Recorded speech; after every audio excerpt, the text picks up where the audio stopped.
YouTube, what is going on? It is AP's Finest and No Title Productions, and I am back with part 9 of the collection series videos.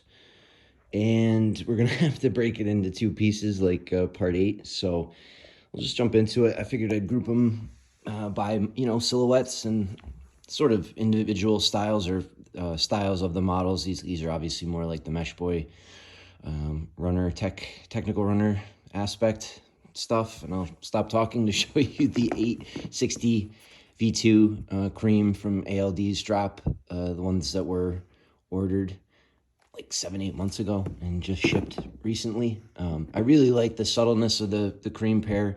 It's harder to tell on the cream pair unless you're really up close, but on the neons, you can see that they've kind of got a bit of a depth of the color itself, like it's a little bit flatter right there in the middle, but then in the toe boxes, some of the accent spots, like it's very bright or bold again.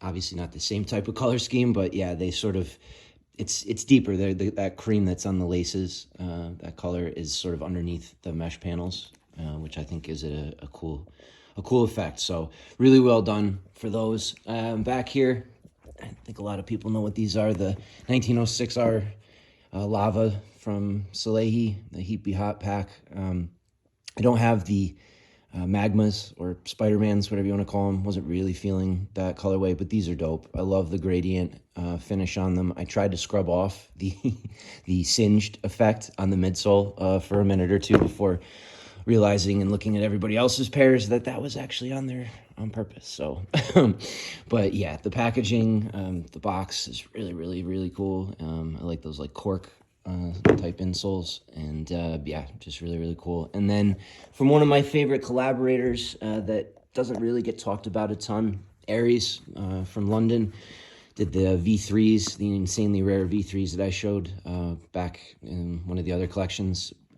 These are the 1080 V11s. I had to remember which V it was. I think they're up to V14 now with the 1080s. But I love these because of the, obviously the comfortability. That fresh foam is amazing, but that really cool gradient effect where the one pair goes from black to red, and then the other one goes red to black. The different sort of branding stamps being not the same on each shoe, and yeah, the reflective hits on the laces and all the silver colored areas with the 3M. So just super cool niche, but super cool pair that a lot of people probably aren't aware of. So okay, let's go up top first. We'll stay with the 990 series.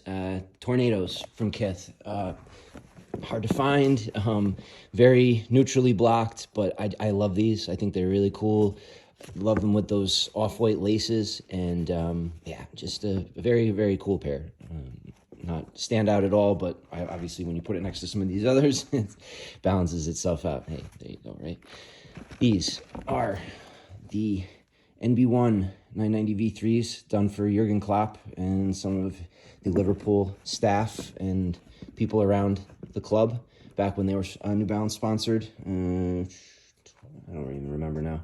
It's been a while. They've been with Nike for a bit, but yeah, super rare, super niche, but not even a Liverpool fan either. So, but yeah, these, another pair that, people may have seen, not really aware of too much. These are the Shoe City and EAT, Elevate All the Time collaboration on the 990 V4. They also did a V5 in a similar color scheme, which without the bay grace, I think jumps off the pair a bit more because it's, I think, more like black, if I recall correctly. But these are just amazing. Under 1,000, only dropped at the Shoe City locations in the DMV area. Rest in peace, YCMC and Shoe City. And you guys are amazing. And I love your collabs and love all the stuff that you did and did for the culture. So those are one of them. Really dope. Speaking of DMV, used like they should be. But the DTLR Stars and Stripes, very niche, earlier DTLR drop from way back, but that tone of navy on the upper is just awesome. I think that they get those certain colors right all the time. Pinks, navies, grays, obviously, but really subtle, but really, really cool. And then the effect I like most is that stitched in USA 990 tag on the heel quarter. So, all right, a lot of people know what these are. The 990 V2 ALD Heritage meets Contemporary pack that they released to start the season 1 flood, I want to say, along with the two 997s, and those were done with these and the V5s, which I've shown in a previous collection video. I think the first one, actually. But yeah, these are just awesome. Classic, but still pop and have that, obviously, you know that they're ALDs right away. Packaging, love the box, all that. So, all right, so moving down here, we'll do the Kith V3 Steel Blues. I saw that they did a 2002R that's just in a GR colorway that's very, very similar to these, and I think that that's awesome. I like when they, you know, try to take something that's been associated with a more collaborative or rare effort, and they put it on some GRs. Now, I know the steel blue colorway kind of goes across a ton of different models for a long time. The 1300 Japans are a seminal model for New Balance people, so I shouldn't say that they're a super new color scheme, but yeah, Ronnie and Kith used it on the 992s, the V3s, the 998s, which you'll see in a little bit, and yeah, just really, really well done. So, all right, moving on, the cooked for sure, but still looking great because they're pink New Balances. The Lace Up for the Cure pink ribbon, Koman breast cancer awareness V4s. Yeah, these have been used. That nubuck in the front is quite quite hardened, but they still look really good because, like I said before, the New Balance just does pink tones very well, I think, on all the materials that they use it on. So yeah, really cool. Now, next up, we've got the United Arrows 990 V3, the charcoal from last year. I love that I thought at first it was more like the DTLR grayscales, but they're not. They have that just charcoal blended effect where the color on the different panels, depending on the material, sort of changes. Like the mesh parts are the darkest, and then the suedes, bracketing suedes, and then like the outlines are obviously the lightest, but I think they're awesome. They look so good on feet. They have the right amount of 3M popping. And again, just one of those sort of not niche, but, you know, United Arrows in Japan just do low-key, rare, understated quite well. So, excuse me. Anyway, moving on. These are a GR V5 that I just love. The white and gray, not necessarily Castle Rock, but white and gray V5s. They go with everything. You throw in the gray neutral laces, and yeah, you can't go wrong. I mean, not too much to say about them, but just another shade tone of gray that somehow is different and stand out on its own from New Balance.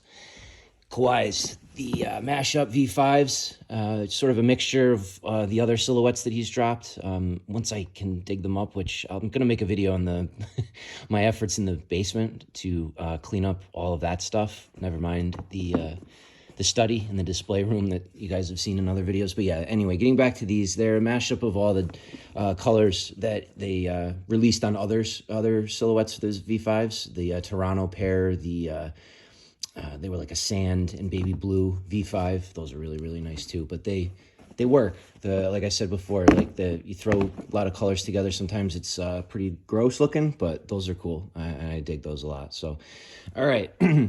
Back row, we'll start with the 580 run. Those are the Hypebeast 20th anniversary MT 580s, honoring the 20th anniversary of the 580.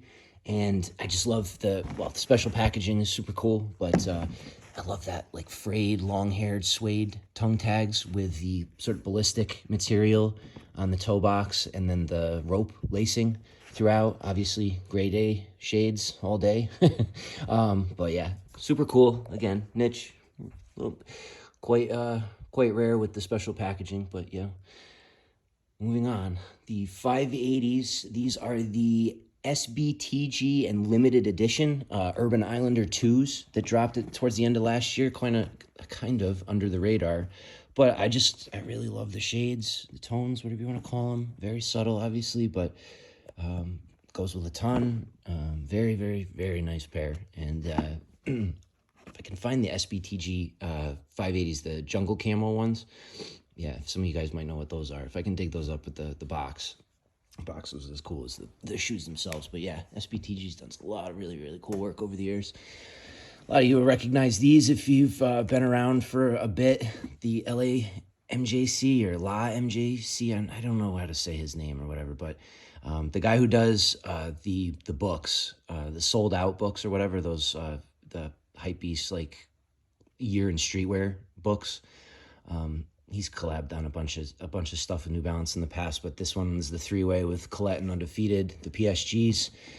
I love that like towel like material on the ends, but then the brown, little hit of brown on the back with it's super hard to see because it's engraved in the suede, but from 2012 I want to say.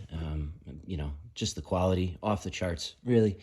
Moving on, very kind of random 997. These are the home plate pack, the blue version. I love the transition on these. The colors are just remarkable. And from an era of 997 drops, the gray silver boxes that, yeah, I mean, what can you say but just good things about them, man. Look at the aqua on the Made in USA, stitched into the tongue. No more tongue tags, New Balance. Go back to a sewing machine, please. We're going to stop it there. We'll be back with part 2 in a moment, all right? Peace.